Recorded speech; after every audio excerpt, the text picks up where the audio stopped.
கர்த்தருடைய பரிசுத்த நாமத்திற்கு துதிகன மகிமை உண்டாவதாக.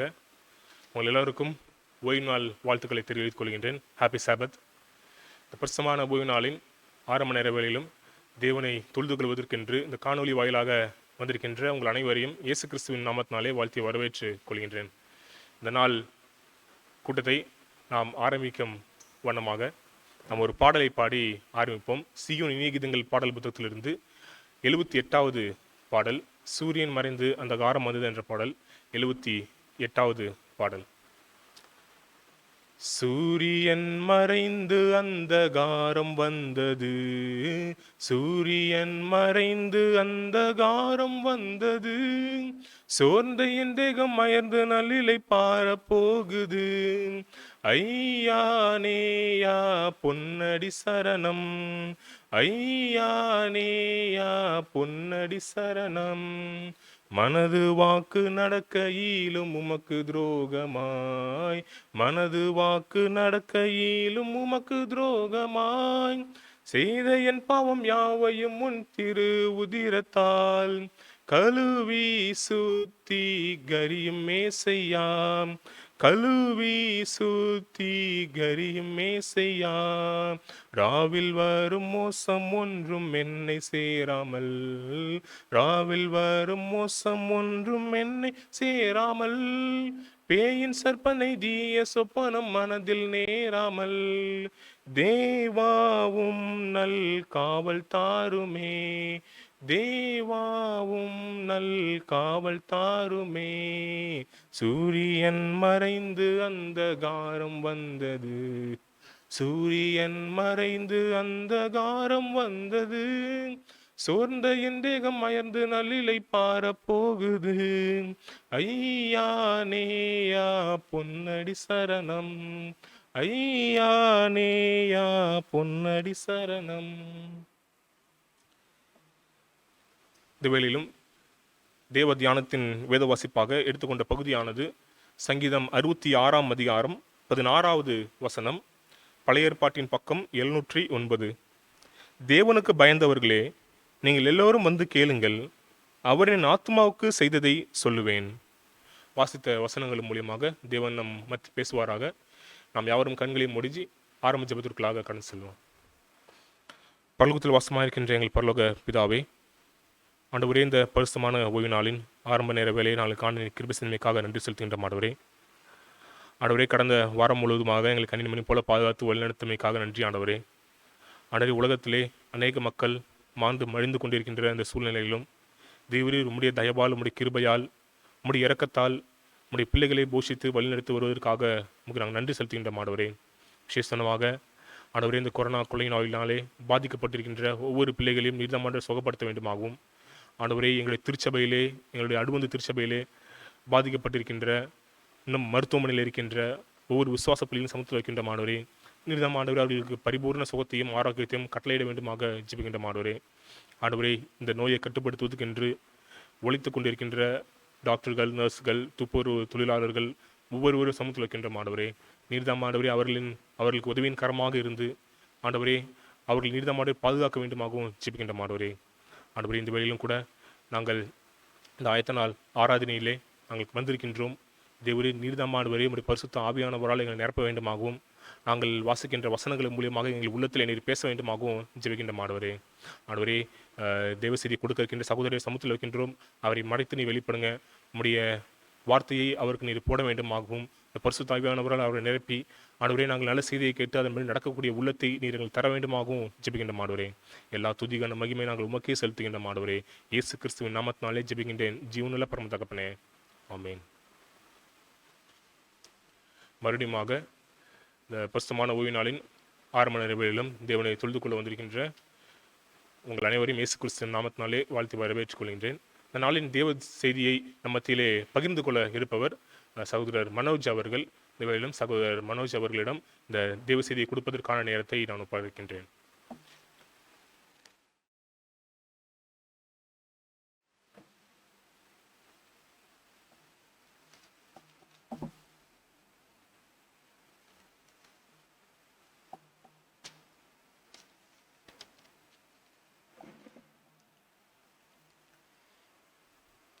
இந்த யூடியூப் வழியாக பார்த்து கொண்டிருக்கும் அனைவருக்கும் என் ஓய்வு நாள் நல்வாழ்த்துதலை தெரிவித்துக் கொள்கிறேன்.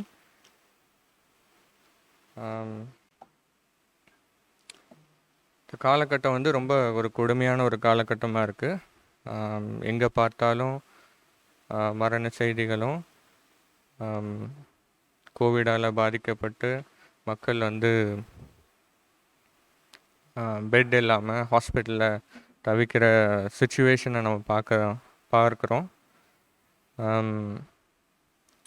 கர்த்தர் நம்மளை அதிகமாக ஆசீர்வதித்திருக்கிறார், சுகத்தை கொடுத்திருக்கிறார், வழிநடத்தி கொண்டு வந்திருக்கிறார்.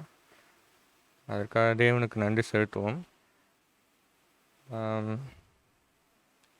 இது ஒரு கஷ்டமான ஒரு காலகட்டமாக இருக்குது. அதாவது இந்த வேவ் எப்போ முடியும் அப்படின்னு எபிடமியாலஜிஸ்ட் வந்து ஆராய்ச்சி பண்ணி அவங்க சொல்கிறாங்க. ஒரு 2 வீக்ஸ்க்கு முன்னாடி ஒரு அப்ராட் யூனிவர்சிட்டியிலேருந்து ஒரு எபிடமியாலஜிஸ்ட் பேசுகிறாரு. அப்போ சொல்கிறாரு, இந்த கோவிட் பேண்டமிக் ஆனது எப்போ முடியும்னே எங்களுக்கு தெரியல. அவர் சொன்ன ஒரு வார்த்தை வந்து ஆங்கிலத்தில் அழகாக இருந்துச்சு. we are still finding the light at the end of the tunnel. we are still yet to find the light at the end of the tunnel அப்படின்னு சொல்கிறாரு.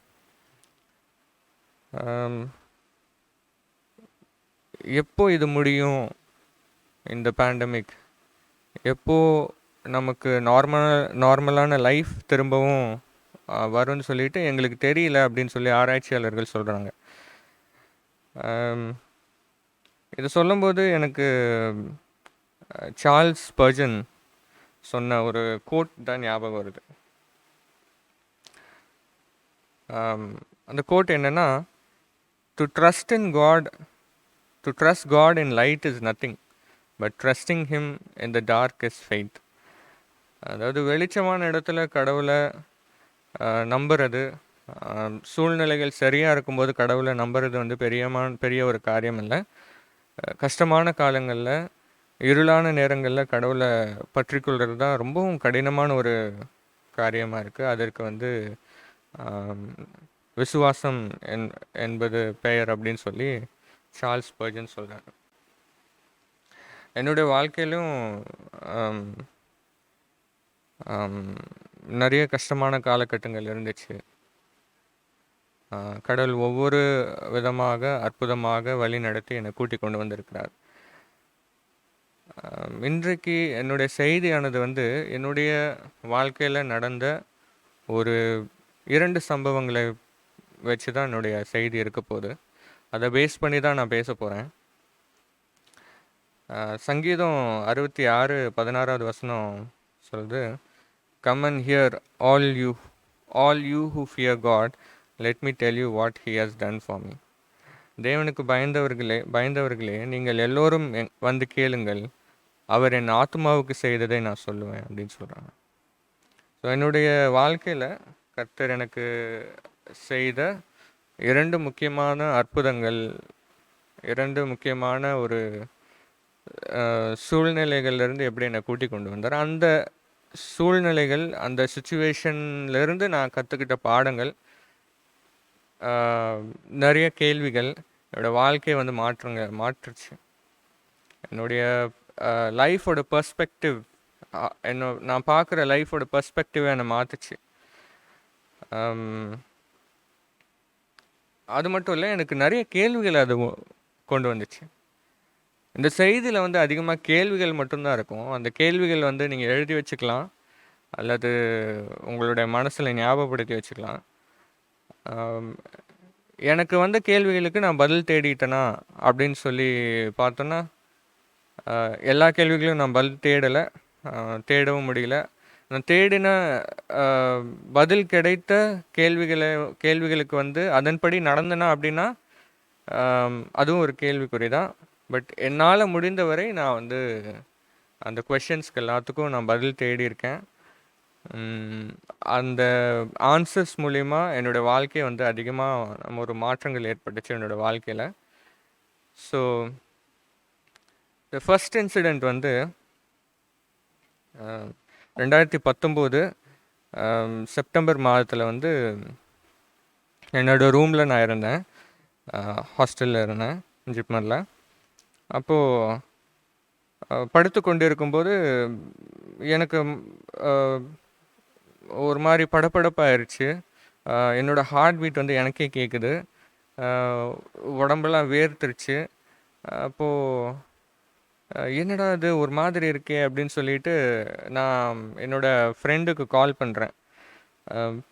ஃப்ரெண்டுக்கு கால் பண்ணி இந்த மாதிரி சொல்கிறேன், அரவிந்த் இந்த மாதிரி எனக்கு ஒரு மாதிரி பால்பிட்டேஷனாக இருக்குது, படபடப்பாக இருக்குது, ஒரு மாதிரி அன்ஈஸியாக இருக்குது எனக்கு அப்படின்னு சொல்கிறேன். அவன் சொல்கிறான், ஆனால் ஒன்றும் இல்லை, ஜஸ்ட் டேக் ரெஸ்ட் அப்படின்னு சொல்கிறான், படுத்துருங்க, அது ஒன்றும் இல்லை, நிறைய தண்ணி குடிங்க, வில் பி ஃபைன், ஒன்றும் பிரச்சனை இருக்காது அப்படின்னு சொல்கிறான். அப்போது சரின்னு சொல்லிட்டு யூஷுவல் வீக்லி ப்ரேயர் என்னோடய ரூமில் நடக்கும்.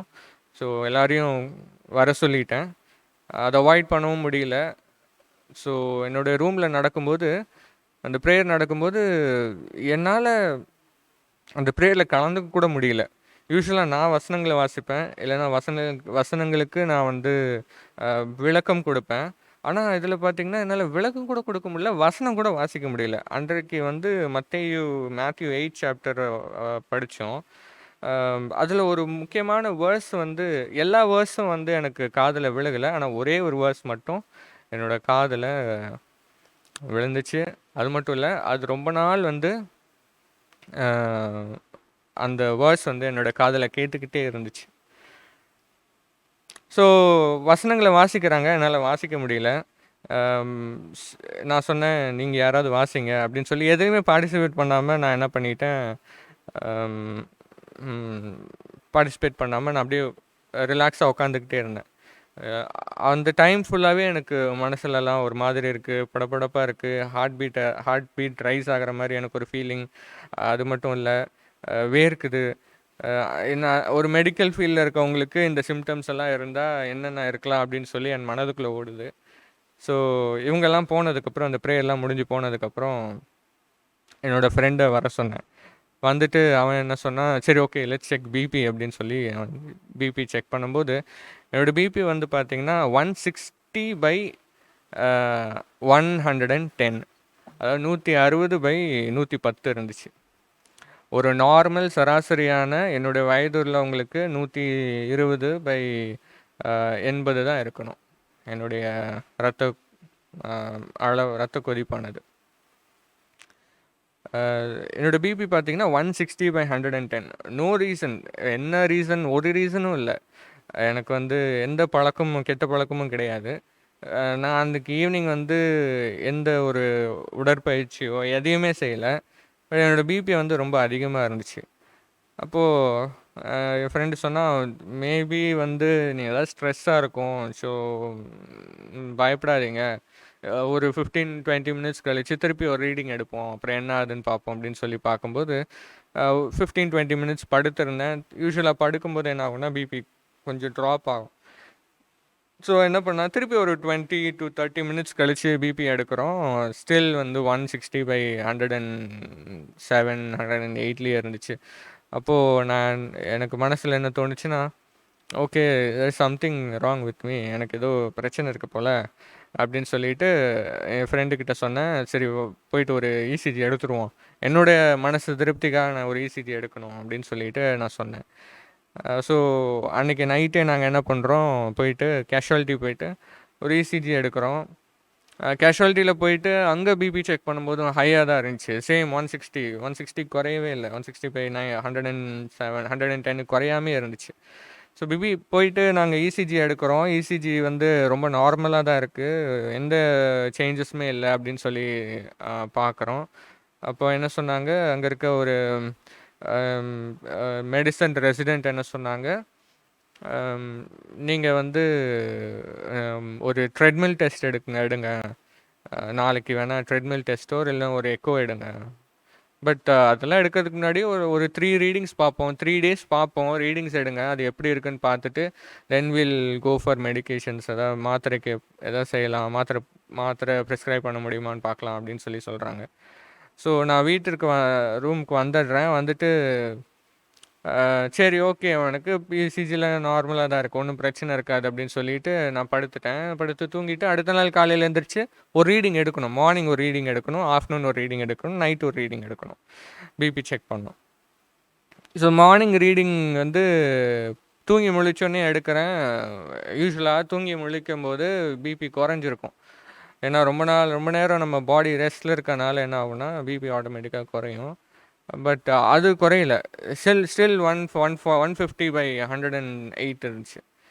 சரி ஓகே, மேபி கொஞ்சம் நேரம் கழிச்சு எடுக்கலாம் அப்படின்னு சொல்லிட்டு ஒரு 11 o'clock என்ன பண்ணேன், இந்த டிபார்ட்மெண்ட்லேருந்து எங்கள் வார்டுக்கு போயிட்டு நான் என்ன பண்ணுறேன், பிபி கஃப்பில் செக் பண்ணுறேன், மேனுவலாக செக் பண்ணும்போது என்னோடய பிபி வந்து 165/115 இருந்துச்சு.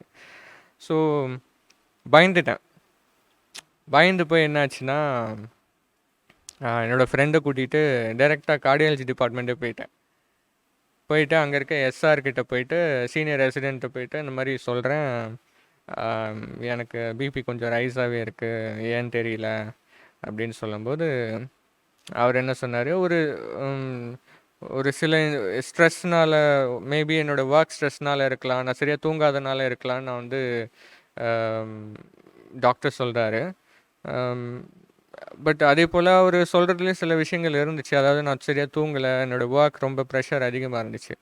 பட் அது காரணங்களாக இருக்க முடியாது. ஏன்னா அப்படி இருந்துச்சுன்னா முன்னாடியே என்னோடய பிபி ரைஸாக இருக்கணும். அந்த மாதிரிலாம் எதுவுமே இல்லை. சடனாக இந்த மாதிரி வேர்க்குது, பால்பிட்டேஷன், ஹார்ட் ரேட் ரைஸ் ஆகுது அப்படின்லாம் இருக்கும்போது எனக்கு புதுசாக இருந்துச்சு. ஸோ சரி நீங்கள் இப்போது செக் பண்ணலாம், பிபி செக் பண்ணலான்னு சொல்லிட்டு திருப்பி கார்டியாலஜி டிபார்ட்மெண்ட்டில் ஓபிடியில் எடுக்கிறாங்க. எடுக்கும்போது என்னோடய பிபி வந்து பார்த்திங்கன்னா 193/120, ஸோ 116 to 17 இருந்திருக்கும்னு நினைக்கிறேன். ஆமாம் 190, பட் 190/116 இருந்துச்சு. That's way too high for any age group. I mean என்னோட ஏஜ் குரூப் பர்சன்ஸ்க்கு ரொம்ப அதிகமாக இருந்துச்சு. அப்போது கார்டியாலஜி எஸ்ஆர் பார்த்துட்டு ரொம்ப அதிகமாக இருக்கே அப்படின்னு சொல்லிட்டு என்ன சொல்கிறாரு, உடனே ப்ரிஸ்கிரைப் பண்ணுறாரு. ஹைப்பர்டென்சிவ் ட்ரக்ஸ் வந்து ப்ரிஸ்கிரைப் பண்ணுறாரு, மெடிசன்ஸ் ப்ரிஸ்கிரைப் பண்ணுறாரு. பண்ணிவிட்டு என்ன சொல்கிறாருன்னா, போய் எக்கோ உடனே எடுத்துகிட்டு வாங்க அப்படின்னு சொல்கிறாரு. எக்கோ போய் எடுத்துகிட்டு வரும்போது எக்கோ எடுக்க சொல்கிறாரு. அப்புறம் பிளட் இன்வெஸ்டிகேஷன்ஸ் எடுக்க சொல்கிறாரு.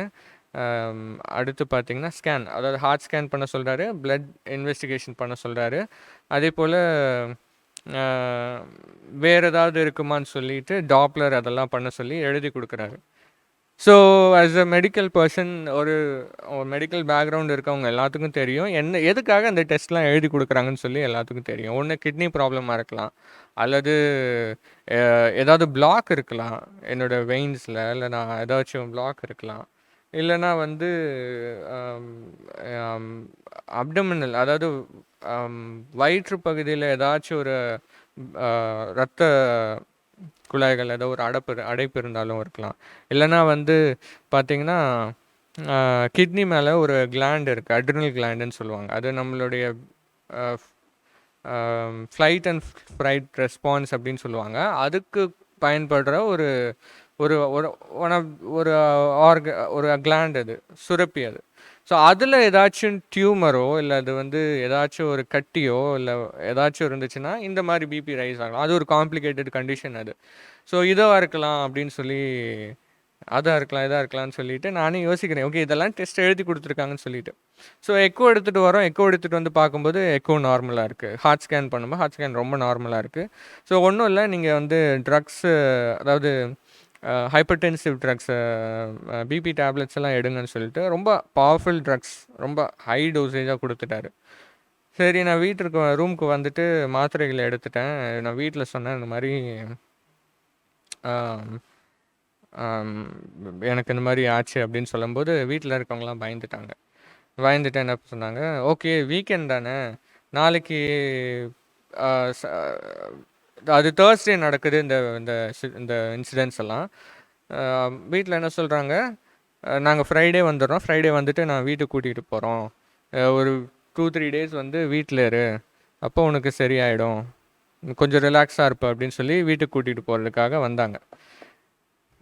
ஸோ தேர்ஸ்டே நைட்டு வந்துடுறாங்க. வந்துட்டு என்னை பிம்ஸுக்கு கூட்டிகிட்டு போயிட்டு அங்கே தங்குறோம் கெஸ்ட் ஹவுஸில்.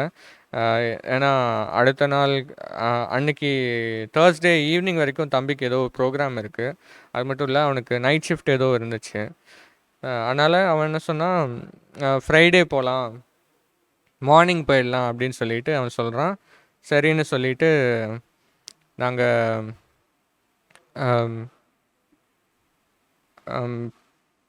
அன்னைக்கு நைட்டு ஸ்டே பண்ணிடுறோம். ஸ்டே பண்ணிவிட்டு என்ன பண்ணுறோம், ஒரு நைட்டு 1:30 அந்த டைமில் என்னாச்சுன்னா, எனக்கு திருப்பியும் அந்த படபடப்பு ஆரம்பிக்குது, திருப்பியும் ஹார்ட் ரேட் ரைஸ் ஆகிற மாதிரி இருக்குது, வேர்க்குது, என்ன பண்ணுறதுன்னு தெரியல. இங்கே இருந்தால் என்னோடய ஃப்ரெண்ட்ஸ் கூட்டிகிட்டு நான் கேஷுவாலிட்டி போயிடுவேன் ஜிப்பனில். பிம்ஸில் எனக்கு வந்து தம்பி மட்டும்தான் தெரியும். அவனும் நைட் டியூட்டியில் இருக்கான். டேடிக்கு மம்மிக்கு சொன்னால் அவங்க பயந்துடுவாங்க. நான் என்ன பண்ணேன்னு தெரில. நான் என்ன பண்ணுறேன்னா, என்னோடய தம்பிக்கு கால் பண்ணிவிட்டு, நான் கேஷுவாலிட்டிக்கு நான் நேராக வந்துடுறேன், நீ அங்கே வந்துடு, எனக்கு ஒரு மாதிரி இருக்குது அப்படின்னு சொல்லிட்டேன். அவன் வந்து தம்பி வந்து என்ன சொன்னான், சரி நீங்கள் வா அப்படின்னு சொல்லிட்டு கூப்பிட்டுட்டு கேஷுவாலிட்டி போனான். என் தம்பிக்கும் இதெல்லாம் தெரியாது. ஃபஸ்ட்டு பிபி ரைஸ் ஆனது இதெல்லாம் தெரியாது. ரொம்ப சாதாரணமாக தான் சொல்லி வச்சுருந்தேன், ஒரு ஸ்ட்ரெஸ்ஸாக இருக்குது அப்படின்னு தான் சொல்லியிருந்தேன். ஸோ கேஷுவாலிட்டியில் போயிட்டு தம்பி பிபி கஃப் கட்டிட்டு நான் அவன் எடுக்கிறேன்னு சொல்லும்போது, இல்லை என்னோடய இன்னொரு ரெசிடெண்ட் எடுக்கட்டும் அப்படின்னு சொல்கிறாங்க. அப்போது ஒரு டாக்டர் வந்து என்னோடய பிபி கஃப் கட்டி எடுக்கிறாங்க. பிபி செக் பண்ணும்போது என்னோடய ரீடிங் பார்த்திங்கன்னா 190, திருப்பியும் 190/117 இருந்துச்சு. ஹார்ட் ரேட் ரொம்ப ரைஸாக இருந்துச்சு. அப்போது ரொம்ப பயந்துட்டேன் நான். பயந்துட்டு என் தம்பி ரொம்ப பயந்துட்டான். என்னாச்சு சடனாக, ஏன் உனக்கு இப்படி ஆகுது அப்படின்னு சொல்லிட்டு அவனும் ரொம்ப பயந்துட்டான். பயந்துட்டு என்ன பண்ணுறான், நின்று பார்த்துக்கிட்டு இருக்கான். வீட்டில் யாருக்கும் சொல்லலை. டேடி மம்மியாக அவங்க ரூமில் தூங்கிட்டு இருக்காங்க. இதெல்லாம் எதுவுமே தெரியாது அவங்களுக்கு. ஸோ என்னை வந்து கேஷுவாலிட்டி பெட்டில் படுக்க வச்சிடுறாங்க. உள்ளே படுக்க வச்சுட்டு என் தம்பியை வந்து ஒரு இன்ஜெக்ஷன் வாங்க அனுப்பிடுறாங்க. அந்த கேஷுவாலிட்டியில் பார்த்திங்கன்னா நான் மட்டும்தான் இருக்கேன். நான், ஒரு நர்ஸு, ஒரு 2 டாக்டர்ஸ் இருக்காங்க. இசிஜி லீட்ஸ் எல்லாம் கனெக்ட் பண்ணிவிட்டு மானிட்டரில் கனெக்ட் பண்ணிவிட்டு பார்க்குறாங்க. அப்போது அந்த டாக்டர் வந்து கேட்குறாங்க, என்ன பிரச்சனை, என்ன ப்ராப்ளம், எதனால் உங்களுக்கு இப்படி ஆச்சு அப்படின்லாம் கேட்டுட்ருக்காங்க. கேட்டுட்டு அவர் போயிட்டார். இன்ஜெக்ஷன் வாங்கிட்டு வர வரைக்கும் வெயிட் பண்ணுறதுக்கு அவர் அங்கே தனியாக போய் உட்காந்துட்டார். நான் மட்டும்தான் தனியாக இருக்கேன் கேஷுவாலிட்டியில். அப்போது நிறையா காரியங்கள் என்னோடய மனதில் வந்து ஓடிக்கிட்டு இருந்துச்சு. ஃபஸ்ட்டு வந்து will I see tomorrow morning, அடுத்த நாள் காலை நான் பார்ப்பேனா. சரி, இதுதான் என்னுடைய கடைசி நிமிடங்களாக இருந்துச்சுன்னா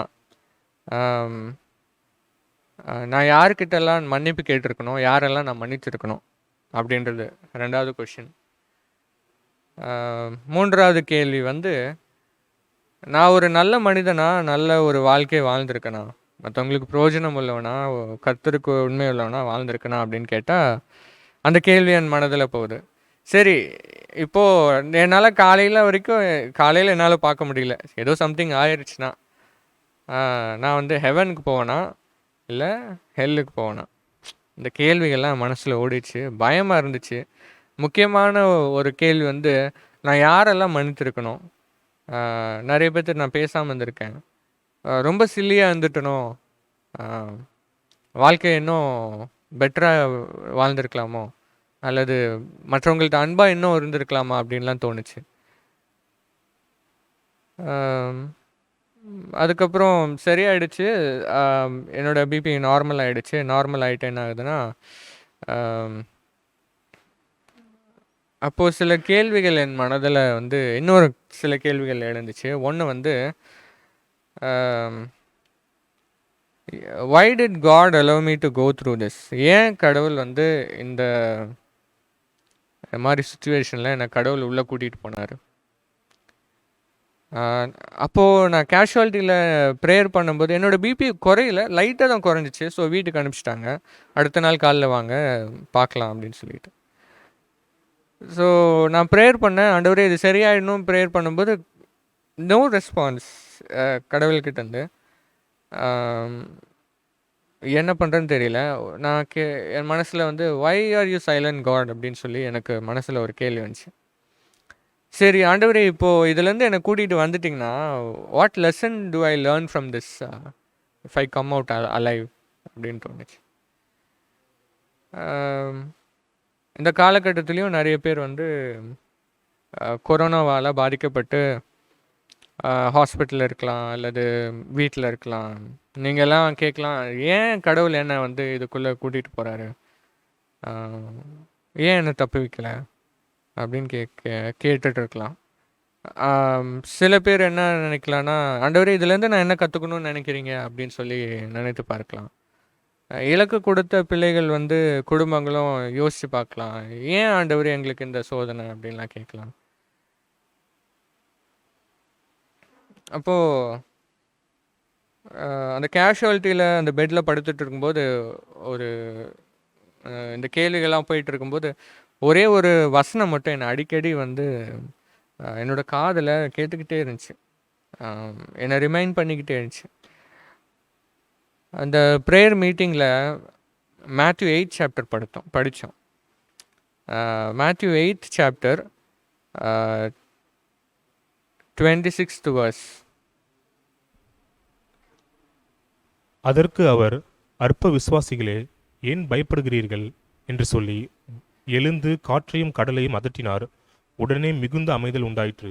ஓகே, டிசைபிள்ஸும் ஜீசஸும் என்ன பண்ணுறாங்க, சி ஆஃப் கலிலேய கடலில் வந்து படகுல போகிறாங்க. உடனே ஒரு சடனாக ஒரு ஸ்ட்ராம் வருது, புயல் வருது. அந்த புயல்னால படகு வந்து ரொம்ப வேவ்ஸில் பார்த்திங்கன்னா ரொம்ப ஆட்டமாக இருக்குது.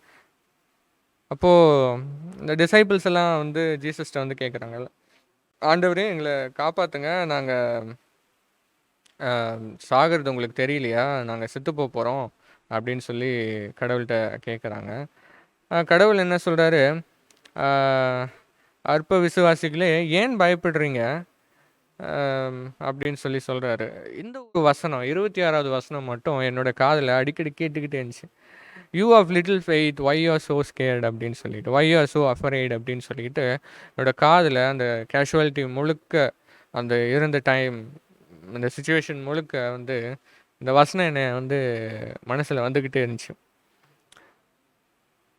ஸோ ஒரு மெடிக்கல் பர்சனாக இந்த சுச்சுவேஷன் உள்ள போகும்போது என்னென்ன கான்சிக்வன்சஸ்லாம் இருக்குது, என்ன ஆகும் அப்படின்னு சொல்லி எனக்கு தெரியும்.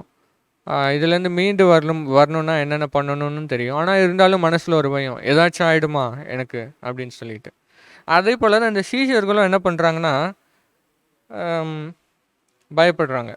ஸோ ஃபர்ஸ்ட் ஆஃப் ஆல் இந்த சீஷர்கள் யார் அப்படின்னு பார்த்தோன்னா, first of all they are fishermens. அவங்க எல்லாமே மீனவர்களுக்கு கடலை பற்றி தெரியுமா தெரியாதா? கடலுடைய கண்டிஷன்ஸ் எல்லாமே அவங்களுக்கு தெரியும். ஏற்கனவே இந்த மாதிரி புயல்களை பார்த்துருப்பாங்க, இந்த மாதிரி அலைகளை பார்த்துருப்பாங்க. ஆனால் இருந்தாலும் ஏன் பயப்படுறாங்க, ஏன் அவங்க பயந்தாங்க? இதற்கு முன்னாடி அவங்க கண்டிப்பாக இந்த சி ஆஃப் கேலிலியில் இந்த மாதிரி ஸ்ட்ராம்ஸை பார்த்துருப்பாங்க, இந்த மாதிரி போயிருப்பாங்க. அவங்களுக்கு நீச்சல் தெரியும். த பெஸ்ட் க்ரூ, ஒரு செயிலர்ஸாக இருந்திருப்பாங்க. But why they were afraid? ஏன் ஆண்டவர்கிட்ட சொல்லணும்? ஆண்டவர் வந்து ஃபிஷர்மேன் இல்லையே, ஏன் ஆண்டவர்கிட்ட வந்து சொல்லணும்? இப்போது அதுக்கு ரீசன் தேடனப்போ ஃபஸ்ட்டு வந்து இந்த சி ஆஃப் கேலிலியை பற்றி தெரிஞ்சுக்கணும். சி ஆஃப் கேலிலி வந்து கலிலேய கடல் வந்து ஒரு அன்யூஷுவல் வாட்டர் அப்படின்னு சொல்கிறாங்க. அதாவது ஒரு விசித்திரமான ஒரு நீர் பகுதி, கடல் மட்டத்திலேருந்து ரொம்ப குறைவானது. அது மட்டும் இல்லை, அது வந்து 13 மைல்கள் லென்த்தும் 7 மைல் வித்தும் உள்ள ஒரு ஒரு லேக் அது. அது மட்டும் இல்லை, இதோட ஸ்பெஷாலிட்டி என்னென்னா, இந்த லேக் வந்து 150 ஃபீட் டீப், 150 அடி ஆழமான ஒரு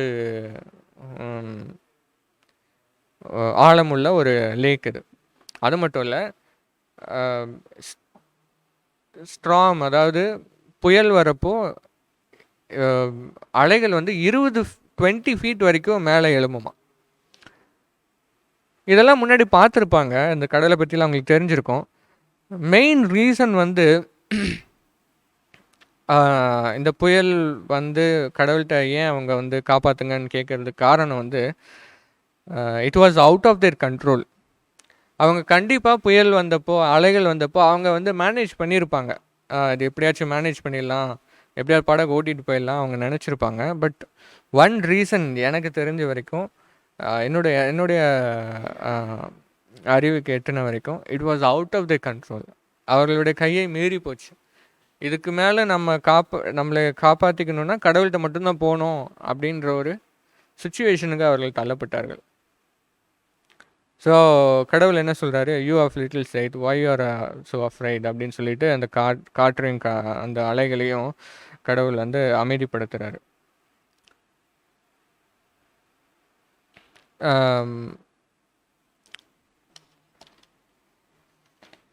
அமைதிப்படுத்துகிறாரு. ஸோ இந்த ஒரு சாப்டர் வந்து என்னோடய மனசில் இந்த சுச்சுவேஷன் முழுக்க வந்து இருந்துச்சு. சரி, இந்த கேஷுவாலிட்டிலேருந்து வெளியே வந்துட்டேன், வீட்டுக்கு வந்துட்டேன். ஸோ ரூமுக்கு வந்துட்டு டேடி மம்மிகிட்ட இந்த மாதிரி சொல்கிறேன், எனக்கு இந்த மாதிரி நைட்டு ஆச்சு, கேஷுவாலிட்டி போனோம் அப்படின்னு சொல்லும்போது அவங்க பயந்துட்டு சரி நம்ம சிஎம்சி போய் பார்ப்போம் அப்படின்னு சொல்லிட்டு அன்றைக்கி ஈவினிங் வேலூர் போயிட்டு ஃப்ரைடே ஈவினிங் வந்து வீட்டுக்கு போயிட்டு பேக்கெல்லாம் வச்சுட்டு வெஸ்பர் சர்வீஸ் எங்கே அட்டன் பண்ணலான்னு யோசிக்கும்போது டாக்டர் ஜார்ஜ் சிஎம்சியில் நம்ம advantage doctor, medicine unit HOD, அவர் head of the department. So அவருக்கு கால் பண்ணி எனக்கு நடந்ததெல்லாம் சொல்லும்போது அவர் என்ன சொல்கிறாருன்னா, நீங்கள் வீட்டுக்கு வாங்க அப்படின்னு சொல்கிறாரு. அவர் வீட்டுக்கு போனோடனே அங்கே வந்து வெஸ்பர் சர்வீஸ் நடக்குது அவர் வீட்டில். அப்போது அவர் நிறைய விஷயங்கள் பேசுகிறாரு. அப்படி பேசுகிற அவர் கொடுத்த சர்மனில் சில வசனங்கள் வந்து என் இருதயத்தை தொட்டுச்சு. நான் இங்கேருந்து பாண்டிச்சேரியிலேருந்து வேலூர் போகிற வரைக்கும் என்னோடய மனசில் வந்து நிறைய தாட்ஸ், நான் கொடுத்த ரத்த மாதிரிகள் எப்படி வரலாம், என்ன ரிசல்ட் வரும், நான் எடுத்த ஸ்கேன் வந்து என்ன மாதிரி ரிசல்ட் வர்றதுக்கான வாய்ப்பு இருக்குது, ஓகே இந்த மாதிரி எனக்கு ஏதாவது பிரச்சனை இருக்கும் அல்லது எனக்கு இந்த மாதிரி ஒரு நோய் இருக்கும் அப்படின்னு இருந்தால் அதுக்கு என்ன ட்ரீட்மெண்ட் இருக்குது அப்படின்னு மனதுக்குள்ளே வந்து அதிகமாக வந்து மனசில் ஓடிக்கிட்டே இருந்துச்சு. அப்போது நிறைய தாட்ஸ், நிறைய ஆங்ஸைட்டி இருந்துச்சு மனசில். இப்போது அவர் பேசின வசனங்கள் சில அது வந்து என்னோடய இருதயத்தை தொட்டுச்சு. சங்கீதம் 94 19வது வசனம்.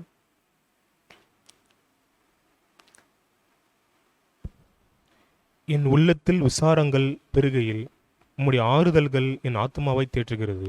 ஓகே, ஆங்கிலத்தில் அழகாக கொடுத்துருக்காங்க. when anxiety was great within me, your consolation brought me joy. So 18வது வசனம் வாசிச்சிங்கன்னா, என் கால் சறுக்குகிறது என்று நான் சொல்லும்போது கர்த்தாவே உமது கிருபை என்னை தாங்கிறது அப்படின்னு சொல்லிட்டு அந்த வசனத்தை வந்து சொல்லி இதை பிரசங்கமாக அவர் பேசுகிறாரு. நாங்கள் உட்காந்துட்டு இருக்கும்போது கடவுள் என்கிட்ட டைரெக்டாக அதை சொல்கிற மாதிரி இருந்துச்சு. என்னுடைய ஆங்ஸைட்டி, என்னுடைய பதட்டம், என்னுடைய கவலைகள் எல்லாத்துக்கும் பதில் கூறுற மாதிரி அந்த அந்த அந்த சர்மன் ஆனது, அந்த செய்தியானது இருந்துச்சு. அந்த செய்தி முடிந்ததுக்கு பிறகு என்னுடைய ரிப்போர்ட்ஸ் எல்லாம் காமிச்சிட்டு வீட்டில் தம்பியும் டேடியும் தான் என்னோட கூட வந்திருந்தாங்க. அப்போது தம்பி சொன்னால், அவன் ரொம்ப பயப்படுறான் டாக்டர், அதை மேபி அதனால் கூட இருக்கலாம்ல அப்படின்னு சொல்லும்போது, நாங்கள் சொல்கிறோம் இதெல்லாம் ஒன்றும் இருக்காது பயப்படாதுன்னு சொல்கிறோம், ஆனால் அவன் கேட்க மாட்டேன்றான், அவன் ரொம்ப பயப்படுறான் அப்படின்னு சொல்கிறாங்க. அப்போது அவர் சொல்கிறாரு, டாக்டர் ஜார்ஜ் ஒரு வார்த்தை சொன்னார்.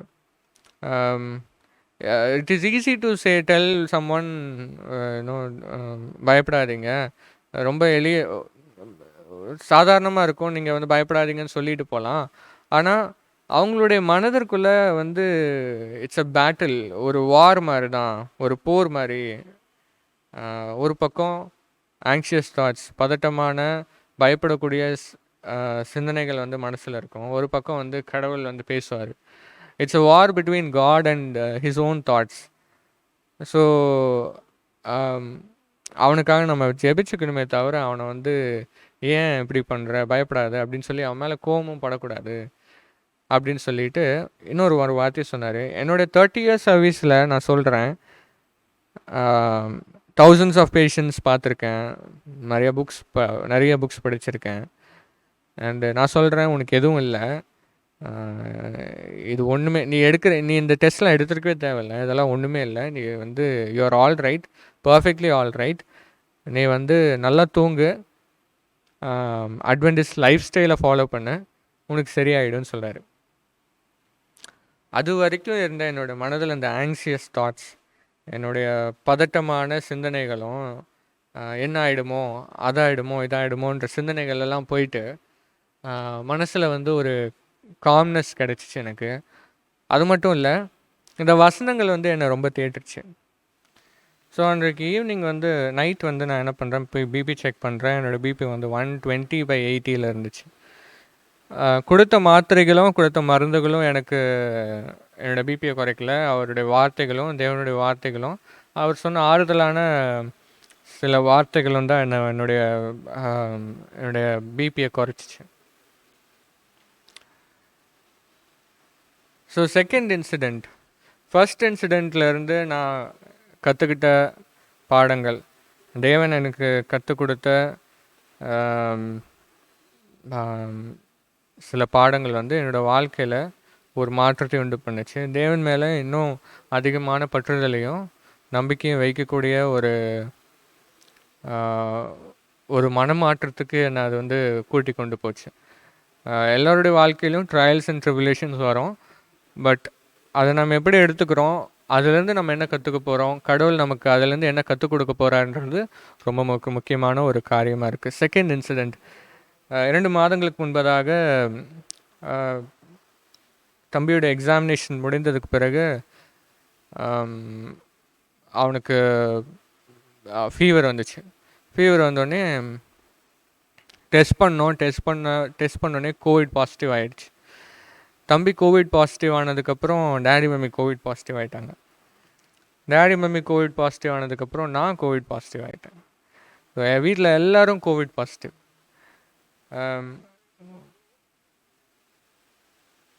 எல்லாருக்கும் சிம்டம்ஸ் இருந்துச்சு, எனக்கு இல்லை.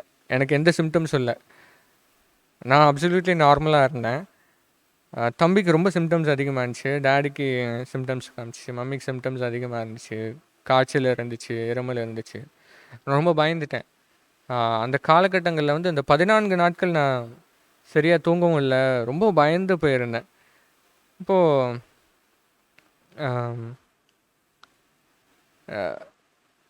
அதாவது எமோஷ்னலாக வந்து சைக்கலாஜிக்கலாக ரொம்ப சோர்ந்து போயிருந்தோம். இதை இந்த 14 நாட்கள் எப்படி கடக்க போகிறோம், அடுத்து என்ன ஆகும் அப்படின்னு சொல்லி பல யோசனைகள் இருந்துச்சு. ஹோம் குவாரண்டைனில் தான் இருந்தோம். அப்போது டெய்லியும் எனக்கு என்னோடய ஃப்ரெண்ட்ஸ் வந்து கால் பண்ணிக்கிட்டே இருந்தாங்க. எமோஷ்னல் சப்போர்ட், சைக்கலாஜிக்கல் சப்போர்ட் வந்து பல இடத்துல இருந்து ஃப்ரெண்ட்ஸ் மூலியமாகவும், சர்ச் மெம்பர்ஸ் மூலியமாகவும், பாஸ்டர்ஸ் மூலியமாகவும் அதிகமாக கிடச்சிச்சு. நிறைய பேர் ஃபோன் பண்ணி ப்ரேயர் பண்ணாங்க. இந்த எமோஷ்னல் சப்போர்ட் வந்து எவ்வளோ முக்கியமானது அப்படின்னு சொல்லி பார்த்தோன்னா, டாக்டர் சார்ல்ஸ் நெல்சன் வந்து department of paediatrics Harvard medical ஸ்கூலில் வேலை செய்கிறாரு. அவர் வந்து ஒரு ப்ரொஃபஸராக இருக்கார். அவரோட ஆராய்ச்சி எதில் பார்த்திங்கன்னா டெவலப்மெண்டல் காக்னிட்டிவ் நியூரோ சயின்ஸ், அதாவது வளரக்கூடிய பிள்ளைகளுடைய பிஹேவியர், அவரோட மூளை வளர்ச்சி, அவங்களோட பிஹேவியர் எந்த விதத்தில் இருக்குது அப்படின்னு சொல்லிட்டு இவர் ஆராய்ச்சி பண்ணுறவர். இவர் வந்து ரொமேனியாவில், இவர் தான் டாக்டர் சார்ல்ஸ் நெல்சன். இவர் என்ன பண்ணுறாருன்னா, ரொமேனியாவில் வந்து அதிகமான ஆர்ஃபன்ஸ் இருக்காங்க. அதாவது பெற்றோர்களால் கைவிடப்பட்டு அனாதை இல்லத்தில், ஆதரவற்றவர் இல்லத்தில் இருக்கிற பிள்ளைகளை வந்து ஸ்டடி பண்ணார், ஆராய்ச்சி பண்ணார். இப்படி ஆராய்ச்சி பண்ணுறப்போ ஏன் அந்த இடத்துல ரொமேனியாவை சூஸ் பண்ணார் அப்படின்னு பார்த்தீங்கன்னா, 1999 1.6 லேக் குழந்தைகள் வந்து அங்கே ஆதரவற்றவர்களாகவும் பெற்றோரால் கைவிடப்பட்ட பிள்ளைகளாகவும் அங்கே இருந்தாங்க. ஸோ அவங்களுடைய மனநிலை எப்படி இருக்குன்னு சொல்லி பார்க்கும்போது, அப்படி பெற்றோர் இல்லாமல் அந்த ஆர்ஃபனேஜில் வாழ்கிற பிள்ளைகள், கவர்மெண்ட் ஸ்பான்சர்டு ஆர்ஃபனேஜில் வாழ்கிற பிள்ளைகளுக்கு வந்து 15 பேருக்கு ஒரு ஆள் பார்த்துக்கிறதுக்கு ஒருத்தர் இருப்பாங்க. அவங்க வந்து அன்போ பாசமாக அவங்களுக்கு காமிக்கிறதுக்கு நேரம் இருக்காது. அவங்களுக்கு வந்து சாப்பாடு கொடுப்பாங்க, ட்ரெஸ் கொடுப்பாங்க, போட்டு விடுவாங்க, எல்லாமே செஞ்சு கொடுப்பாங்க. ஆனால் அவங்கக்கிட்ட இன்ட்ராக்ஷன் இருக்காது. ஸோ அவங்கக்கிட்ட இந்த குழந்தைங்களுக்கு அன்புன்னு என்ன தெரியாமல் வளர்கிறாங்க. ஸோ அவங்கள வந்து இவர் ஆராய்ச்சி பண்ணுறாரு. ஆராய்ச்சி பண்ணுறப்போ அவர் என்ன சொல்கிறாருன்னா, இப்படி அன்பு இல்லாமல், எமோஷ்னல் சப்போர்ட் இல்லாமல் வளர்கிற பிள்ளைகள் வந்து வருங்காலத்தில் அவங்க வந்து தன்னுடைய வாழ்க்கையை அமைப்பதற்கும், அவங்க வந்து ஒரு வேலை செய்வதிலும் ரொம்ப கஷ்டப்படுறாங்க. அவங்களுடைய டெவலப்மெண்டல் நாலேஜ், அதாவது ஐக்யூ லெவல் வந்து ரொம்ப கம்மியாக இருக்குது. ஒரு நார்மல் சராசரியான ஒரு பர்சனுக்கு 100 இருக்கணும்னா இவங்களுக்கு 60 தான் இருக்குது அப்படின்னு சொல்கிறாரு. ஸோ ஒரு எமோஷ்னல் சப்போர்ட் வந்து எவ்வளோ அவசியமானது குழந்தைங்களுக்கு மட்டும் இல்லை, நமக்கும் சைக்கலாஜிக்கல் சப்போர்ட் வந்து ரொம்ப அவசியமானது. as a Christian, are we emotionally supportive to one another? நம்ம ஒருத்தருக்கு ஒருத்தர் சைக்கலாஜிக்கலாக சப்போர்ட் பண்ணிக்கிறோமா? அவர்களுக்காக ஜெபிக்கிறோமா? அவர்களை விசாரிக்கிறோமா டெய்லியும்? நாங்கள் கோவிடில் இருந்தப்போ ஒருத்தர் வந்து டெய்லி எங்களுக்கு கால் பண்ணுவார். எங்களோட ஃபேமிலி ஃப்ரெண்ட் அவர் டெய்லியும் கால் பண்ணுவார். காலையில் ஈவினிங் கால் பண்ணி, எப்படி இருக்கீங்க, நல்லா இருக்கீங்களா, உங்களுக்காக ப்ரேயர் பண்ணிக்கிறோம் அப்படின்னு சொல்லிட்டு ப்ரேயர் பண்ணிக்குவார். ப்ரேயர் மட்டும் பண்ணுறதில்ல, அவர் வந்து கேட்பார், நீங்கள் எப்படி இருக்கீங்க, இன்றைக்கி என்ன ஆச்சு, இன்றைக்கி ஃபீவர் எப்படி இருந்துச்சு அப்படின்னு சொல்லி கன்சர்ன்டாக இருப்பார். அது மட்டும் இல்லை, நிறைய ப்ரேயர் பண்ணார் எங்களுக்காக, ஒரு சைக்கலாஜிக்கல் சப்போர்ட் கொடுத்தாரு. ஆனால் சில பேரை பார்த்தோம், சில கிறிஸ்டியன்ஸ் வந்து நம்மளுடைய சர்ச் வருத்தம் அளிக்கிற காரியம் என்னென்னா, நம்மளுடைய சர்ச் மெம்பர்ஸே வந்து எங்களுக்கு இல்லை, நான் சில பேர் சொல்கிறத கேட்டேன், இவருக்கு கோவிட் வந்துடுச்சா, அவர் வந்தது சரிதான் அப்படின்னு சொல்லி சில பேர் சொல்கிறத என் காதால் கேட்டேன். ரொம்ப வருத்தம் அளிக்கிறதா இருக்குது. நம்மளுடைய ப்ரேயர்ஸ் எப்படிப்பட்டதாக இருக்குது? நம்ம அவங்களுக்காக ப்ரேயர் பண்ணுறோமா? அவங்களுக்காக எமோஷ்னல் சப்போர்ட் பண்ணுறோமா? ஆனால் கர்த்தர் என்ன சொல்கிறாரு, சங்கீதம் 34:18, the Lord is close to the broken hearted அப்படின்னு சொல்லி சங்கீதம் 34:18 வாசிக்கிறோம். நொறுங்குண்ட இருதயம் உள்ளவர்களுக்கு கர்த்தர் சமீபமாக இருக்கிறார் அப்படின்னு சொல்லிட்டு. அது மட்டும் இல்லை, நமக்கு என்ன கடவுள் சொல்கிறாருன்னா, ரோமர் 12:15 வாசிக்கிறோம், rejoice with those who rejoice, Mon with those who மோன். அழுகிறவர்கள் கூட நீங்கள் வந்து அழுங்கள் அப்படின்னு சொல்லியிருக்காரு. அப்போது நம்ம அப்படி இருக்கோமா? எப்படிப்பட்ட பிள்ளைகளாக இருக்கோம்? மத்தேயு 15:8 வாசிக்கிறது போல், இந்த ஜனங்கள் தங்கள் வாயினால் என்னிடத்தில் சேர்ந்து தங்கள் உதடுகளினால் என்னை கனம் பண்ணுகிறார்கள், அவர்கள் இருதயமோ எனக்கு தூரமாய் விலகி இருக்கிறது. அப்படி இருக்கமா? சரி, எமோஷனல் சப்போர்ட் எவ்வளோ முக்கியமானது அப்படின்னு பார்த்துட்டோம். சைக்கலாஜிக்கல் சப்போர்ட், ஃபிசிக்கல் சப்போர்ட், ஒருத்தங்களுக்கு உதவி செய்கிறது எவ்வளோ அவசியமானது, முக்கியமானது ஒருத்தங்களுடைய வாழ்க்கையிலும். நம்ம அப்படி செய்கிறோமா? கோவிடால் பாதிக்கப்பட்ட மக்களுக்கு நம்ம என்ன உதவி செஞ்சுருக்கோம்? கோவிடால் பாதிக்கப்பட்டு ஹாஸ்பிட்டலில் அட்மிட் ஆகிட்டு அவங்க குடும்பம் வந்து இங்கே 2 பேர் இருப்பாங்க, ஹாஸ்பிட்டலில் 2 பேர் இருப்பாங்க, சாப்பாட்டுக்கு எப்படி என்ன பண்ணுறாங்க அப்படிலாம் நம்ம கேட்குறோமா, அவங்களுக்கு போய் உதவி செய்கிறோமா? நம்ம அவங்க வீட்டுக்கு போய் கொடுக்கணும், அவங்க வீட்டுக்கு போய் வேலை செய்யணும்லாம் சொல்ல வரல. ஒரு சின்ன காரியங்கள், சின்ன ஒரு ஹெல்ப் கூட அவங்களுக்கு வந்து ரொம்ப அவசியம் உள்ளதாக இருக்கும். அஹ் யாக்கோபு 2ஆம் அதிகாரம் 14லேருந்து 17வது வசனம் வரைக்கும் வாசிப்போம்.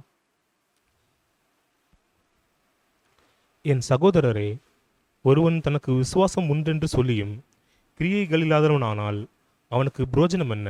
அவன் விசுவாசம் அவனை ரட்சிக்குமா?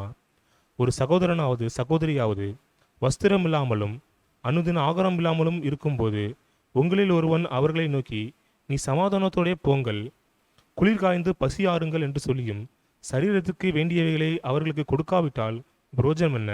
அப்படியே விசுவாசமும் கிரியைகள் இல்லாதிருந்தால் தண்ணீர் தானே செத்ததாயிருக்கும். ஸோ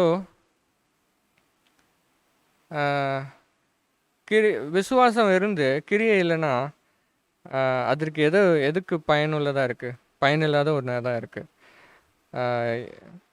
எங்களுடைய வீட்டிற்கு பக்கத்தில் வந்து ஒரு ஒரு ஒரு- ஒரு மெடிசன் சிஎம்சியில் படிக்கிற ஒருத்தர் இருக்கார், படித்து கொண்டு இருக்கார். எங்களுக்கு கோவிட் பாசிட்டிவ் ஆகி சரியானதுக்கப்புறம் அவருக்கு கோவிட் வந்துடுச்சு. ஒரே கேம்பஸ்குள்ளே தான் இருக்கும், ஒரே வீட்டிற்குள்ளே தான் இருக்கும். அவர் எங்களுக்கு கால் பண்ணி சொன்னார், எனக்கு கோவிட் பாசிட்டிவ் ஆகிடுச்சு அப்படின்னு சொல்லும்போது, அது தனியாக தான் இருக்கார், பேச்சுலர். தனியாக இருக்கும்போது நாங்கள் சொன்னோம், பயப்படாத மிதுன், நாங்கள் வந்து பார்த்துக்குறோம், நெக்ஸ்ட் 14 days நாங்கள் வந்து வில் ப்ரொவைட் யூ ஃபுட், நாங்கள் உனக்கு சாப்பாடு கொடுத்துட்றோம், if there is anything please call me அப்படின்னு சொன்னோம். அந்த 14 நாட்களும் அவருக்கு உணவு அளித்தோம், மெடிசன்ஸ் கொடுத்தோம், பார்த்துக்கிட்டோம். அப்போது டேடி வந்து அவங்கள்ட்ட சொல்லும்போது, மிதுன், நீ தனியாக இருக்கன்னு நினைக்காத, you are also like my son, நீ என்னோட மகன் வயது போல தான், ஸோ பயப்படாத, நான் கூட தான் இருக்கோம், என்ன இருந்தாலும் எங்களுக்கு கால் பண்ணி சொல்லு, நாங்கள் பார்த்துக்குறோம் அப்படின்னு சொன்னோம். இந்த 14 நாட்கள் முடிஞ்சது. அவனுக்கு கோவிட்லேருந்து குணமாயிட்டாங்க. குணமானதுக்கப்புறம் வாட்ஸ்அப்பில் ஒரு ஸ்டேட்டஸ் போட்டிருந்தாங்க, அதை நாங்கள் யாருமே பார்க்கல. கடைசியாக ஒரு நாளுக்கு அப்புறம் தான் நான் எதர்ச்சியாக வந்து அந்த வாட்ஸ்அப் ஸ்டேட்டஸை போகும்போது அவரோட வாட்ஸ்அப் ஸ்டேட்டஸில் இது போட்டிருந்தார். Mark 12th chapter 31st verse, love your neighbour as yourself, there is no commandment greater than else அப்படின்னு போட்டுட்டு அவர் என்ன போட்டிருந்தாருன்னா, என்னுடைய பக்கத்து வீட்டார் வந்து என்னை 14 நாட்களும் என்னை பார்த்துக்கிட்டாங்க. இந்த கோவிட் டைமில் எனக்கு சாப்பாடு கொடுத்தாங்க. கடவுள் வந்து ஆண்டவரே என்னை காப்பாற்றுங்க, எனக்கு உதவி செய்யுங்க அப்படின்னு சொல்லும்போது டைரெக்டாக வந்து யாரும் செய்ய மாட்டார், பட் யார் மூலியமாவது வந்து தான் உங்களுக்கு செய்வார். அப்படி வந்து என்னுடைய நெய்பர்ஸ் வந்து என் மேலே அன்பு காமிச்சாங்க. ஒரு கிறிஸ்டியன்ஸாக அவங்க வந்து கஷ்டமான காலங்களில் எனக்கு கூட இருந்தாங்க அப்படின்னு சொல்லிட்டு இந்த ஸ்டேட்டஸ் போட்டிருந்தாங்க. இந்த ஸ்டேட்டஸ் பார்க்கும்போது எனக்கு ரொம்ப சந்தோஷமாக இருந்துச்சு. நம்ம செய்கிற சிறிய உதவி, நாங்கள் ரொம்ப பெருசாக எதுவும் செய்யலை, நாங்கள் சமைக்கிறதுல எக்ஸ்ட்ரா கொஞ்சம் சேர்த்து சமைச்சோம் ஒருத்தருக்காக, அவ்வளோதான். கொண்டு போய் கொடுத்தோம், மெடிசன்ஸ் கொடுத்தோம், என்னன்னு கேட்டுக்கிட்டோம். பட் அது எவ்வளோ தூரம் அவரோட மனதில் வந்து எவ்வளோ இம்பேக்ட் ஏற்படுத்தியிருக்குன்றதை எங்களால் உணர முடியல அப்போது. ஆனால் இந்த மெசேஜ் வந்து எனக்கு உணர்த்துச்சு. மத்தேயு 5ஆம் அதிகாரம் 48வது வசனத்தில் வாசிக்கிறோம், B perfect therefore as your heavenly father is perfect. So நமக்கு எக்ஸாம்பிள் யார்? ஆண்டவர் தான். ஆண்டவரை போல் நம்ம வாழணும். நமக்கு மாடலாக இருந்துட்டு போயிருக்காரு, மற்றவர்களுக்கு அன்பு காமிச்சிருக்காரு. ஸோ அப்படி வாழ்கிறோமா? 1 யோவான் 4ஆம் அதிகாரத்தில் 4ஆம் அதிகாரம் 8வது வசனத்தில் வாசிக்கிறோம், whoever does not love, அன்பில்லாதவன் தேவனை அறியான், தேவன் அன்பாகவே இருக்கிறார் அப்படின்னு வசனம் இருக்குது. ஸோ மற்றவர்களுக்கு நம்ம அன்பு காமிக்கிறோமா? இந்த செய்தியில் வந்து நிறைய கேள்விகள் நான் கேட்டிருந்தேன். நீங்களும் வந்து இந்த கோவிட் சுச்சுவேஷனில் ஃபினான்ஷியல் க்ரைசிஸில் இருக்கலாம், அல்லது கோவிடால் பாதிக்கப்பட்டிருக்கலாம், ஏதோ ஒரு பிரச்சனையில் இருக்கலாம், உங்களுக்கும் நிறைய கேள்விகள் இருக்கும். பட் எனக்கு ஒரு கேள்வியானது வந்து, மனதில் ஓடிக்கொண்டே இருந்துச்சு, இப்பயும் இருக்குது. நான் ஆண்டவரே இதுலேருந்து நான் என்ன கற்றுக்கணும்னு நினைக்கிறீங்க, என்னோடய வாழ்க்கையில் என்ன மாற்றங்கள் ஏற்படணும்னு நினைக்கிறீங்க அப்படின்னு சொல்லி நான் அந்த கேள்வியில் கேட்டுக்கிட்டே இருந்தேன். அது என்னோடய வாழ்க்கையை ரொம்பவும் அதிகமாக மாற்றிருக்கு, கடவுள்கிட்ட இன்னும் க்ளோஸராக கொண்டு போயிருக்கு. நீங்கள் கஷ்டப்பட்டு கொண்டு இருந்தீங்கன்னா தேவனுடைய வார்த்தையின் மேலே நம்பிக்கையாக இருங்க, கடவுள் கண்டிப்பாக உங்கள்கிட்ட பேசுவார். அது மட்டும் இல்லை, as a Christian, as an Adventist, நம்ம என்ன பண்ணணும், மற்றவங்களுக்கு எமோஷ்னல் சப்போர்ட்டிவ் கொடுக்கணும், ஃபிசிக்கல் சப்போர்ட் கொடுக்கணும், அவங்களுக்கு ஹெல்ப் பண்ணணும். நம்மக்கிட்ட இருக்க அந்த க்ரட்ஜஸ், கில்ஸ் எல்லாத்தையும் தூக்கி எறிஞ்சிட்டு மற்றவர்களுக்காக நாம் நிற்கணும். அப்போ கடவுள் நம்மளை ஆசீர்வதிப்பார். ஆமென்.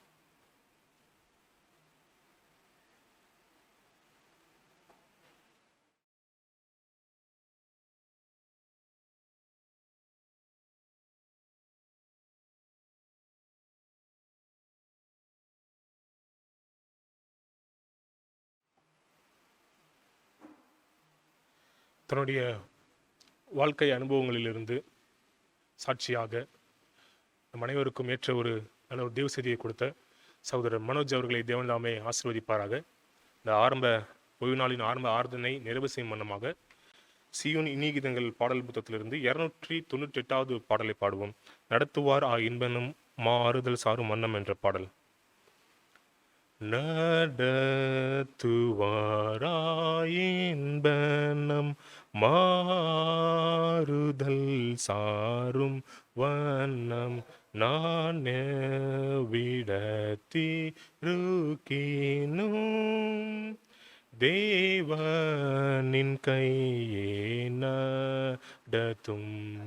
நடத்துவா தம் கையாலே நடத்துவா அவரை நேராய் பின் செல்வேன் தம் கையாலே நடத்துவாம்.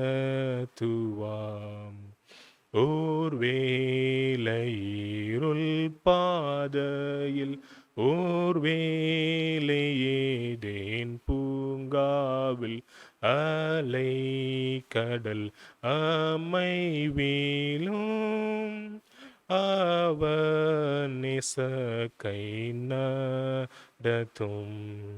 நடத்துவா தம் கையாலே நடத்துவா அவரை நேராய் பின் செல்வேன் தம் கையாலே நடத்துவா. கர்த்தானிரென் கை பீடிப்பின் திருப்தியால் கூரை பேசேன் எந்த நிலையும் பூரணம் நீரே எனக்கு தாரகம். நடத்துவா தம் கையாலே நடத்துவா அவரை நேராய் பின் செல்வேன் தம் கையாலே நடத்துவா. யாவரும் கண்களை மூடி இந்த ஆரம்ப ஆராதனையின் முடிவு ஜெபத்தை நாம் செய்வோம். பரலோகத்தில் வாசமாயிருக்கின்ற எங்கள் பரலோக பிதாவே, ஆண்டவரே, இந்த பரிசுத்தமான ஓய்வு நாளின் ஆரம்ப நேர வேளையிலும் கூட உம்முடைய சமூகத்திலே நாங்கள் கூடி உம்மை துதிக்கவும் உம்முடைய வசனத்தை தியானிக்கவும் நீர் கிருபை செய்தமைக்காக நன்றி செலுத்துகின்றோம். ஆண்டவரே, இம்மட்டும் எங்களிடம் கூட இருந்து எங்களை தயவாய் நீர் காத்தமைக்காக நன்றி செலுத்துகின்றோம். விசேஷமாக ஆண்டவரே, எங்களுடைய திருச்சபை விசுவாச பிள்ளைகளையும் சமூகத்தில் வைக்கின்றோம். ஆண்டவரே, அவருடைய தேவைகள், அவருடைய வேண்டுதல்கள் ஒவ்வொன்றையும் நீ சந்திக்க வேண்டுமாக ஜெபிக்கின்றோம். ஆண்டவரே, இந்த வேளையிலும் நாங்கள் கேட்ட தேவ செய்தியின்படி நாங்கள் நடக்க கிருபை செய்ய வேண்டுமாகவும் வேண்டுகின்றோம். ஆண்டவரே, தேவ செய்தியை கொடுத்த சகோதரர் மனோஜ் அவர்களின் ஆசீர்வதிக்க வேண்டுமாகவும் அவரும் அவருடைய படிப்பிலும் அவருடைய குடும்பத்தையும் நீ ஆசீர்வதிக்க வேண்டுமாக ஜெபிக்கின்றோம். ஆண்டவரே, கஷ்டமான சூழ்நிலைகளில் நீர் எப்படியாக ஆறுதலையும் தேற்றுதலையும் எங்கள் வாழ்க்கையில் செய்து வருகின்றீர், கைவிடாமல் எங்கள் எப்படியாக காத்து வருகின்றீர் என்பதை நாங்கள் உணர்ந்தோம். ஆண்டவரே, எங்கள் கூட நீர் எப்பொழுதும் இருக்கின்றீர் என்று விசுவாசத்தில் நாங்கள் வளர நீர் கிருபை செய்ய வேண்டுமாக ஜெபிக்கின்ற ஆண்டவரே. ஆண்டவரே, இந்த ஓய்வு நாளை நான் ஆசீர்வதித்தந்துள்ளுங்க. ஆண்டவரே, இந்த ஓய்வு நாள் ஆராதனைகளை எல்லாவற்றிலும் நாங்கள் கலந்து கொண்டு தேவரீர் உம் சத்தியத்தையும் உம்முடைய வசனங்களையும் நாங்கள் ஆராய நீர் கிருபை செய்ய வேண்டுமாகவும் ஜெபிக்கின்ற ஆண்டவரே. விசேஷமாக இந்த கொரோனா கொள்ளையினால பாதிக்கப்பட்டிருக்கின்ற பிள்ளைகளை சமத்துலகின்றோம். நல்ல ஆரோக்கியத்தையும் சரீர சுகத்தையும் தந்துள்ளுங்க. ஆண்டவரே, பாதிக்கப்பட்டிருக்கின்ற பிள்ளைகள் வெகு சீக்கிரத்தில் குணமடைய நீர் கிருபை செய்யுங்க ஆண்டவரே. ஆண்டவரே, இந்த கஷ்டமான சூழ்நிலைகளிலே நாங்கள் மனம் சோர்ந்து விடாதபடிக்கு, தளர்ந்து விடாதபடிக்கு தேவரீர் நீர்தாம் ஆண்டவரே எங்களுடைய இருதயத்திலே பலத்தையும் நீ தர வேண்டுமாக ஜெபிக்கின்ற ஆண்டவரே. ஆண்டவரே, எல்லாம் சித்தமாக நடக்கட்டும். எங்களை உங்களுடைய சமூகத்தில் நாங்கள் ஒப்புக் கொடுக்கின்றோம். உம்முடைய இறக்கம் மட்டுமே எங்களை வழிநடத்தும்படியாக நாங்கள் ஜெபிக்கின்ற ஆண்டவரே. உம்முடைய அன்பு எங்களோட கூட எப்பொழுதும் இருக்க வேண்டுமாக நாங்கள் வேண்டுகின்ற ஆண்டவரே. ஆண்டவரே, நீர்தாம் ஆண்டவரே எங்களை வழிநடத்துங்க. ஆண்டவரே, இந்த ஓய்வு நாள் எங்களுக்கு ஒரு மனமகிழ்ச்சி நாளாக மாற்றிட நீ கிருபை செய்ய வேண்டுமாக ஜெபிக்கின்றோம். ஆண்டவரே, ஒரு இறைவன் வேலைக்குள்ளாக வந்திருக்கின்றோம். இந்த இறைவன் வேலையில் நாங்கள் நித்திரைக்குள்ளாக செல்கின்ற போது நாங்கள் தூக்கத்தை தந்துள்ளுங்க ஆண்டவரே. மறுபடியும் நாங்கள் காலை எழுந்து உம்மை துதிப்பதற்கேற்ற ஒரு பாக்கியத்தையும் உம்முடைய ஓய்வு நாளை நாங்கள் பரிசுத்தமாக அனுசரிப்பதற்கேற்ற ஒரு கிரியையும் எங்களுக்கு தந்தள்ள வேண்டுமாக ஜெபிக்கின்ற ஆண்டவரே. ஆண்டவரே, சபை விசுவாசிகளை மறுபடியும் சமத்தில் கொண்டு வருகின்றோம். ஆண்டவரே, அவர்களுக்கு தேவைகள் எல்லாவற்றும் சந்திலுங்க. எந்த ஒரு குறையும் இல்லாமல் பாதுகாத்துக் கொள்ளுங்க ஆண்டவரே. எல்லா குறைகளையும் நீ நிறைவாக்க வேண்டுமாகவும் ஆண்டவரே, இந்த லாக்டவுன் காலகட்டங்கள் முடிந்து மறுபடியும் உங்கள் ஆலயங்கள் திறக்கப்பட்டு உங்களுடைய சமூகத்தில் வந்து நாங்கள் உண்மை தொழுது கொள்ளக்கூடிய ஒரு பாக்கியத்தில் நீங்கள் தர வேண்டுமாக ஜெபிக்கின்ற ஆண்டவரே. ஆண்டவரே, இந்த காலகட்டத்திலும் கூட எங்களுடைய இருதயங்களை உங்களுடைய ஆலயங்களாக நாங்கள் மாற்றுவதற்கேற்ற ஒரு உள்ளத்தை எங்கள் தர வேண்டுமாகவும் ஜெபிக்கின்ற ஆண்டவரே. எல்லா துதிக்கான மகிமை நாங்கள் உமக்கே செலுத்துகின்ற ஆண்டவரே. இயேசு கிறிஸ்துவின் நாமத்தினாலே ஜெபிக்கின்றேன் ஜீவனுள்ள பரம தகப்பனே, ஆமேன். என் ஆத்மாவே கர்த்தரை சோஸ்திரி, என் முழுவதுமே அவருடைய பரிசுத்த நாமத்தை சோஸ்திரி. என் ஆத்மாவே கர்த்தரை சோஸ்திரி, அவர் செய்த சகல உபகாரங்களையும் மறவாதே. ஆமேன். என்னோடீரும் என் நேச கர்த்தரே, வெளிச்சமங்கி இருட்டாயிற்றே, மற்றோர் ஒத்தாசை அற்று போயினும் நீர்மை சகாயரே என்னோடீரும். ஆமென்.